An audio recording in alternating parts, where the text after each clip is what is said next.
Hello guys, welcome to the LES Lakshmi education society. और मेरा नाम क्या है? मेरा नाम है रोहित। जानते हो मेरा नाम?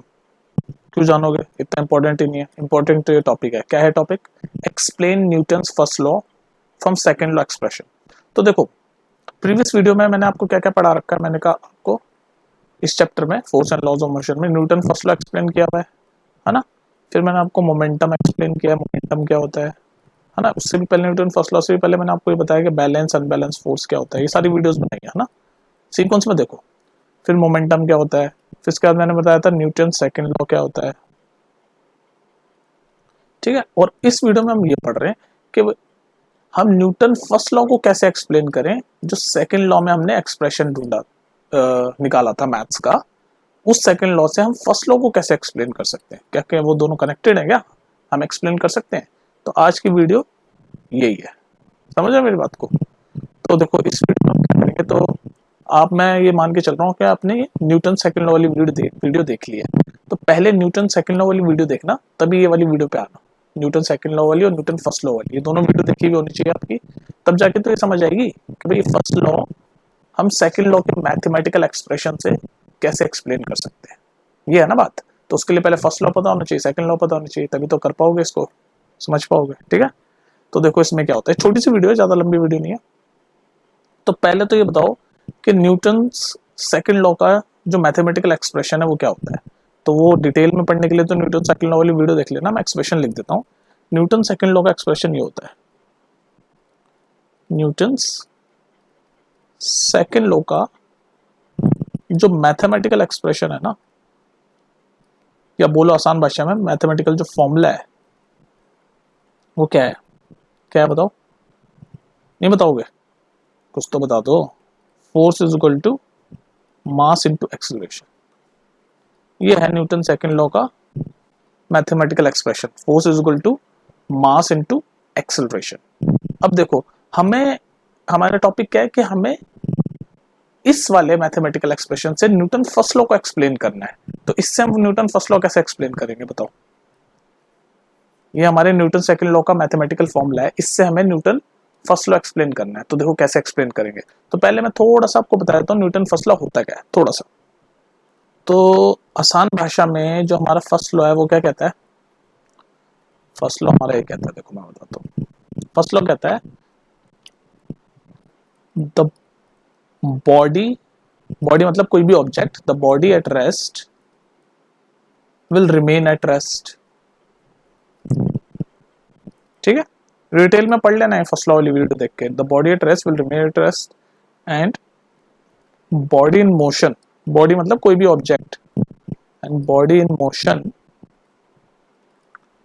will remain in motion, will remain in motion until or unless any external force applied on it, external force applied on it। ये हमारा न्यूटन्स फर्स्ट लॉ। और ये एक्सटर्नल फोर्स का एक और नाम बोल देता है कई बार वो अनबैलेंस्ड फोर्स, क्योंकि अनबैलेंस्ड फोर्स यानी कि कोई फोर्स लग रही है, तो उसी को एक्सटर्नल फोर्स भी बोलते हैं। सब एक्सप्लेन कर चुका हूं मैं। तो न्यूटन फर्स्ट लॉ हमारा क्या कहता है? हमारा न्यूटन फर्स्ट लॉ कहता है कि कोई भी बॉडी अगर रेस्ट पे, कोई भी ऑब्जेक्ट अगर रेस्ट पे मतलब रुका हुआ है, तो वो रुका रहेगा हमेशा, फॉर एवर। या फिर अगर कोई ऑब्जेक्ट या कोई बॉडी मोशन में, कोई मोशन में चल रहा है, तो वो हमेशा फॉर एवर चलता रहेगा। अनटिल और अनलेस मतलब जब तक कि कोई एक्सटर्नल फोर्स उस पर ना लगे। तो मैं जल्दी से क्विकली आपको फर्स्ट लॉ एक बार एक्सप्लेन कर देता हूँ। इसका मतलब ये है कि मान लो कोई ऑब्जेक्ट है, मान लो कोई बॉक्स है, तो ये बॉक्स रेस्ट पे, मतलब रेस्ट पे एकदम बैठा हुआ है, हिल नहीं रहा, स्टिल है। ठीक है, रेस्ट पे। तो ये हमेशा फॉर एवर रेस्ट पे रहेगा जब तक हम इस पे कोई फोर्स ना लगा दे, कोई एक्सटर्नल फोर्स जिसको बोल रहा है, या अनबैलेंस फोर्स। ये फोर्स हम ना लगा दे, कुछ धक्का ना दे दे, पुश ना कर दे, पुल ना कर दे, तब तक ये हमेशा रहेगा रेस्ट पे, फॉर एवर। और अगर कोई ऑब्जेक्ट, ये नहीं कि सिर्फ रेस्ट, अगर कोई ऑब्जेक्ट, अगर मान लो जैसे बॉक्स, ये बॉक्स का एग्जांपल ले लो, ये मोशन में से चल रहा है, चल रहा है, चल रहा है, ठीक, थ्रू आउट फॉर एवर, हमेशा के लिए, इन्फिनिटी के लिए चलता ही रहेगा, जब तक कि हमको इस पे फोर्स ना लगाएं, इसको रोकने के लिए, इस डायरेक्शन में या किसी भी डायरेक्शन में। अगर इस पर कोई फोर्स नहीं लगेगी, मान लो फ्रिक्शनल फोर्स नहीं लग रही सरफेस की, एयर रेजिस्टेंस नहीं लग रहा, किसी भी टाइप की फोर्स नहीं लग रही, जो कि एक आइडियल सिचुएशन है। आइडियल मतलब जो कि एक आइडियल का ये साइंस में वर्ड यूज करते हैं। आइडियल मतलब ऐसी सिचुएशन होना रियल लाइफ में पॉसिबल नहीं है, लेकिन हम अपने मैथमेटिकल और प्रैक्टिकल पर्पस में तो नहीं कर सकते, लेकिन मैथ्स के लिए या हमारे कॉन्सेप्ट के लिए समझ रहे हैं कि अगर ऐसी सिचुएशन हो जाए कि जहां पर कोई भी एक्सटर्नल फोर्स नहीं लग रही, तो ये ऑब्जेक्ट, ये जो बॉक्स है, ये अगर चल रहा है तो चलता ही चला जाएगा थ्रू आउट फॉर एवर। तो इसी को कहते हैं Newton's first law. Newton's first law, समझ गए? तो हमारा जो मैथमेटिकल एक्सप्रेशन था वो इस चीज को कैसे एक्सप्लेन करेगा? वो जो सेकंड लॉ का मैथमेटिकल एक्सप्रेशन था ना, force is equal to mass into acceleration, वो इस चीज को कैसे एक्सप्लेन करेगा? अब देखो कैसे करता है वो एक्सप्लेन। देखो, अब देखो भाई, अब हमें जो आज का टॉपिक है कि भाई जो हमारा सेकंड लॉ का जो मैथमेटिकल एक्सप्रेशन है उससे ये चीज एक्सप्लेन करनी है जो भी मैंने आपको की। तो लिख लेते हैं भाई, ये हमारा मैथमेटिकल एक्सप्रेशन है, force is equal to mass into acceleration. और ये कैसे आया? तो सेकंड लॉ वाली वीडियो देख लेना, ये कैसे आया। तो क्या फॉर्मूला है? फोर्स, ये एक्सटर्नल फोर्स है वही वाली, तो जो भी एक्सप्लेन की थी, उसका किसी ऑब्जेक्ट पे जब हम एक्सटर्नल फोर्स लगाते हैं तो वो डायरेक्टली प्रोपोर्शनल होती है उसके मास के, और वो कितना एक्सेलरेशन देगी। तो पहले मुझे बताओ एक्सेलरेशन का फॉर्मूला क्या होता है? एक्सेलरेशन का फॉर्मूला होता है, हमने पढ़ा था ना, change in velocity upon time. ये होता है एक्सेलरेशन का formula, change in velocity upon time. तो चेंज इन वेलोसिटी मतलब u से हम डिनोट करते हैं इनिशियल वेलोसिटी को, हमेशा ध्यान रखना, याद रखना। u मतलब इनिशियल, जो शुरुआत में वेलोसिटी है किसी भी ऑब्जेक्ट की, u से हम डिनोट करते हैं हमेशा इनिशियल वेलोसिटी को, और v से क्या डिनोट करते हैं हम? फाइनल वेलोसिटी को। तो इस फॉर्मूले में हम डालें तो क्या होगा? एक्सेलरेशन का फॉर्मूला चेंज इन वेलोसिटी मतलब फाइनल माइनस इनिशियल, तो यानी कि v minus u upon time. तो ये एक्सेलरेशन हो गया। तो इस एक्सेलरेशन की वैल्यू मैं इस फॉर्मूले में डालूंगा, तो क्या बनेगा अपना? यहाँ लिख रहा हूँ, force is equal to mass, acceleration की ये वैल्यू क्या है? Value v minus u by t, तो v minus u by t. कोई दिक्कत नहीं यहाँ तक कोई दिक्कत नहीं है। इस टी को मैं उधर भेज देता हूँ, तो क्या बनेगा? एफ टी, टी को उधर भेज दिया लेफ्ट में, m v minus m u. यहाँ तक पहुंच गए हम फॉर्मूले में। अब मुझे एक बात बताओ, गौर से सुनना, अब यहाँ पर आने वाला कॉन्सेप्ट कैसे एक्सप्लेन होगा, बस आने वाला है जो मैं बोल रहा हूँ ना नेक्स्ट, उसी में वो कॉन्सेप्ट आएगा। तो कॉन्सेप्ट क्या है? अगर मैं इस फोर्स को जीरो कर दूं, if external force is zero, if external force is zero, अगर मैंने एक्सटर्नल फोर्स जीरो कर दी तो ये पूरा जीरो हो जाएगा। तो क्या हो जाएगा? ये पूरा जीरो हो गया, तो क्या बनेगा? M b minus m u, यानी कि एम बी को उधर भेज दूं, अगर मैं ये एम यू को उधर भेज दूं, तो m b is equal to m u हो जाएगा, एम से एम कट जाएगा, तो हमारा क्या बनेगा? यहाँ मैं लिख रहा हूँ येलो से, कंफ्यूज मत होना, कि v is equal to u.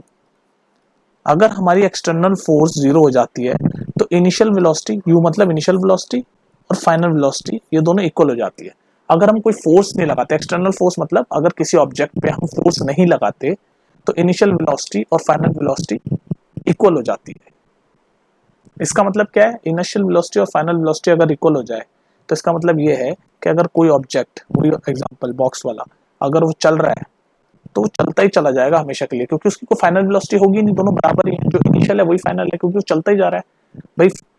अगर इनिशियल रुकेगा तब जाके फाइनल होगी ना। मान लो ये कोई ऑब्जेक्ट है, फॉर एग्जांपल ये कोई कार है, तो ये इसकी इनिशियल वेलोसिटी मान लो जीरो है, क्योंकि अभी स्टार्ट नहीं हुई, चल नहीं रही है, तो वेलोसिटी जीरो है। फिर चलेगी तो बढ़ेगी, तभी तो इनिशियल और फाइनल कुछ होगी। बड़े चलने के बाद मान लो उसकी स्पीड हो गई 5 मीटर पर सेकंड, तो ये अलग अलग हो गई इनिशियल वेलोसिटी और फाइनल वेलोसिटी, है ना। लेकिन इस केस में इनिशियल वेलोसिटी और फाइनल वेलोसिटी सेम हो गई, तो इसका मतलब ये चलता ही चला जा रहा है, कभी रुका नहीं है, चल रहा है चल रहा है चल रहा है, नॉन स्टॉप चल रहा है। तो अगर हम फोर्स जीरो कर देते हैं, मतलब अगर कोई फोर्स नहीं लग रही, तो आपकी initial velocity is equal to final velocity हो जाती है। इसका मतलब ऑब्जेक्ट जो है वो इन्फिनिट टाइम तक यूनिफॉर्म वेलोसिटी से चलता रहेगा। तो वही तो हमारी स्टेटमेंट कह रही थी फर्स्ट लॉ की। फर्स्ट लॉ की स्टेटमेंट ने ये तो कहा था, आपको याद है कि द बॉडी, क्या बोला था? The body in motion will remain in motion until और unless any external force applied on it. जब तक कोई एक्सटर्नल फोर्स अप्लाइड ना हो, अगर कोई ऑब्जेक्ट मोशन में है तो हमेशा मोशन में रहेगा। तो हमने देख लो ये प्रूव कर दिया यहाँ पर, ये तो प्रूव करना था हमें कि देख लो इनिशियल वेलोसिटी और फाइनल वेलोसिटी सेम हो गई। तो इसका मतलब यही है कि कोई ऑब्जेक्ट अगर मोशन में है तो वो हमेशा मोशन में ही रहेगा, तभी तो दोनों वेलोसिटी सेम है। भाई रुकना चाहिए, तभी तो इनिशियल और फाइनल वेलोसिटी अलग अलग होगी, लेकिन दोनों सेम है, यानी कि वो चल रहा है तो चलता ही चला जा रहा है। अब आ जाओ रेस्ट वाली। दूसरी चीज क्या बोली थी स्टेटमेंट में कि अगर कोई ऑब्जेक्ट रेस्ट पे है, कोई बॉक्स अगर रेस्ट पे है मतलब रुका हुआ है, तो वो हमेशा ही रुका रहेगा जब तक कि कोई हम उस पर एक्सटर्नल फोर्स ना लगा दें। तो अगर मैं बोलूं इसमें जो v is equal to u कर दिया मैंने, अगर इसमें बोलूं इनिशियल वेलोसिटी जीरो है, अगर मैं इनिशियल वेलोसिटी जीरो बोल दूं तो ये दोनों तो बराबर है, तो फाइनल भी जीरो हो जाएगा। भाई ये दोनों बराबर है, अगर मैं इसको जीरो बोलूंगा तो ये भी तो जीरो ही हो जाएगा। तो अगर मैं इनिशियल वेलोसिटी जीरो बोल लूँ तो फाइनल भी जीरो हो जाएगा। तो ये सेकंड वाली यानी कि फर्स्ट जो हमारे स्टेटमेंट थी कि अगर body at rest will remain at rest until और unless any external force applied on it, तो ये भी प्रूव हो गया। समझ रहे हो मेरी बात को, कि अगर इनिशियल वेलोसिटी जीरो है मतलब कोई बॉक्स या कोई भी ऑब्जेक्ट अगर रेस्ट पे है तो उसकी फाइनल वेलोसिटी भी जीरो होगी। क्योंकि क्यों जीरो होगी, क्योंकि चल ही नहीं रहा, इनिशियल और फाइनल वेलोसिटी दोनों सेम है। तो बेसिकली हमने जैसे ही ये प्रूव कर दिया था कि इनिशियल वेलोसिटी और फाइनल वेलोसिटी सेम है, तो हमने हमारा जो न्यूटन्स फर्स्ट लॉ था ये वाला, ये हमने एक्सप्लेन कर दिया था। और यही आज की वीडियो का टाइटल था कि हमें हमारे सेकंड लॉ ऑफ मोशन के फॉर्मूले से हमें अपना न्यूटन्स फर्स्ट लॉ एक्सप्लेन करना है। तो देख लो हमने कर दिया, ये सेकंड लॉ का फॉर्मूला था, इससे हम सॉल्व करते हुए चले। अगर हमने एक्सटर्नल फोर्स जीरो ले ली तो v इक्वल टू यू आ गया। इससे ये दोनों चीजें प्रूव हो गई कि the body at rest will remain at rest and the body in motion will remain in motion until और unless any external force applied on it. मतलब जब तक कोई एक्सटर्नल फोर्स अप्लाई ना हो तो कोई बॉडी अगर रेस्ट पे तो रेस्ट पे ही रहेगी, मोशन है तो मोशन पे ही रहेगी। और वो हमने प्रूव कर दिया, ये देख लो, क्योंकि फोर्स जीरो है तो हमारा v इक्वल टू यू आ गया। तो ये थी ये वीडियो, थोड़ी कंफ्यूजिंग अगर हो रही है तो उसको मैं रिकमेंड करूंगा 2-3 बार सुनो, आराम से सुनो इसको, और जो मैं शब्द बोल रहा हूँ ना उस पर ध्यान दो, उसी से समझ आएगा। ये नहीं सिर्फ मतलब स्क्रीन को देखे जा रहे हो और मैं जो बोल रहा हूँ सुन नहीं रहे, जो मैं बोल रहा हूँ सुनना इंपॉर्टेंट है, ठीक है। चलो ये वीडियो खत्म होती है, अब नेक्स्ट वीडियो में हम करेंगे न्यूटन्स कौन सा थर्ड लॉ पढ़ेंगे।